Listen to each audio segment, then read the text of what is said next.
அமிர்த நீர் சாப்பிட்றீங்களா? எந்த நீர்? சரி, எதுக்கு வரீங்கன்னு எனக்கு தெரிஞ்சிச்சு. அமிர்த நீர், சரி சொல்லுங்க. அது ரொம்ப ஹீட்டா இருக்கு. அமிர்த நீர் தான் ஹீட் ஆச்சு. இது ஒண்ணு ஹீட் ஆகல. ஆங்கிலத்துல மருத்துவம் படிச்சுட்டு வந்த தமிழிசை இந்த மாதிரியெல்லாம் பேசுறது ரொம்ப கஷ்டமா இருக்கு. பாஜகவில் உள்ளவங்க மட்டும்தான் இந்த மாதிரியான வார்த்தைகள்லாம் சொல்லுவாங்க. இதெல்லாம் ஒரு அமிர்த நீரா? இப்படிலாம் சொல்றாங்க. உண்மையிலேயே அது அமிர்தம் தானா? இது என்னோட வார்த்தை இல்லை. நீங்க சொன்னீங்க மற்றதெல்லாம் என்னோட வார்த்தைகள். தாமரை மலர்ந்தே தீரும், மோடி ஆட்சி அமைப்போம், மீண்டும் மோடி, வேண்டும் மோடிலாம். இந்த அமிர்த நீர்ன்றது என்னோட வார்த்தை இல்லை.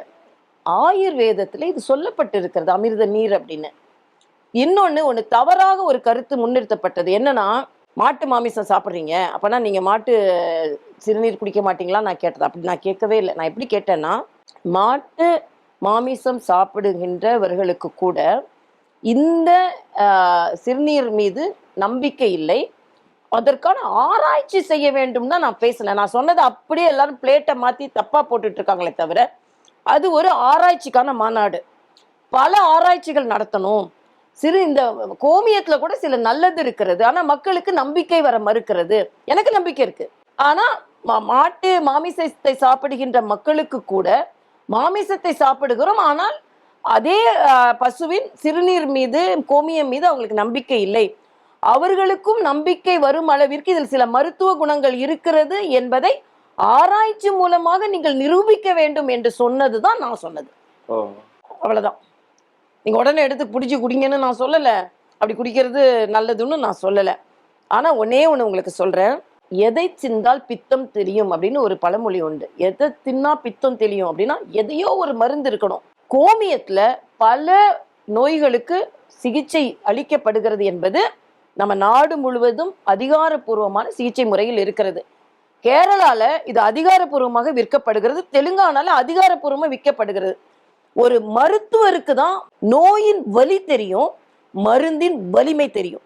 மறுபடியும் சொல்கிற, ஒரு மருத்துவருக்கு தான் நோயின் வலியும் தெரியும், மருந்தின் வலிமையும் தெரியும்.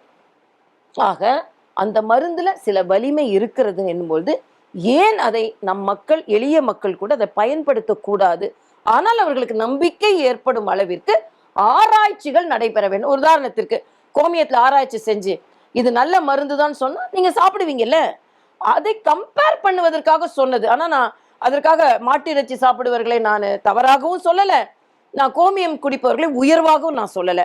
மிக தெளிவாக அதில் நம்பிக்கை இருக்கும் மக்களுக்கு இதில் ஏன் நம்பிக்கை வர மறுக்கிறது என்றால், அது ஆராய்ச்சி பூர்வமாக நிரூபணம் செய்ய வேண்டும் என்று நான் சொன்னதை எப்பவும் மாதிரி அது திரித்து சொல்லப்பட்டது. அவ்வளவுதான். டாக்டருக்கு படிச்சிருக்க, உனக்கு மூளை இல்லையா, நீ மீட்ல என்னெல்லாம் எழுதுறீங்க, நீ சொல்றத நீங்க சொல்லிட்டே இருக்க. அதனால தான் சொன்னேன், நோயின் வலி மருத்துவருக்கு தெரியும், அந்த வலிக்கு ஒரு மருந்து மருந்தாகிறது என்றால் அதை ஏன் நம்ம கொடுக்க கூடாது? கோமியத்துல நிச்சயமா நல்லது இருக்குதுங்க, ஆயுர்வேதத்துல அது மருந்துங்க. ஆனா நீங்க வெளிநாட்டுல இருந்து இது ஒரு பாக்கெட்ல கொண்டு வந்தீங்கன்னா உடனே நீங்க எடுத்துக்குவீங்க. நம்ம நாட்டு மருந்துன்னு உடனே நீங்க அதை புறந்தள்ளுகிறீர்கள். அது வேண்டான்றதான் எந்த கருத்து.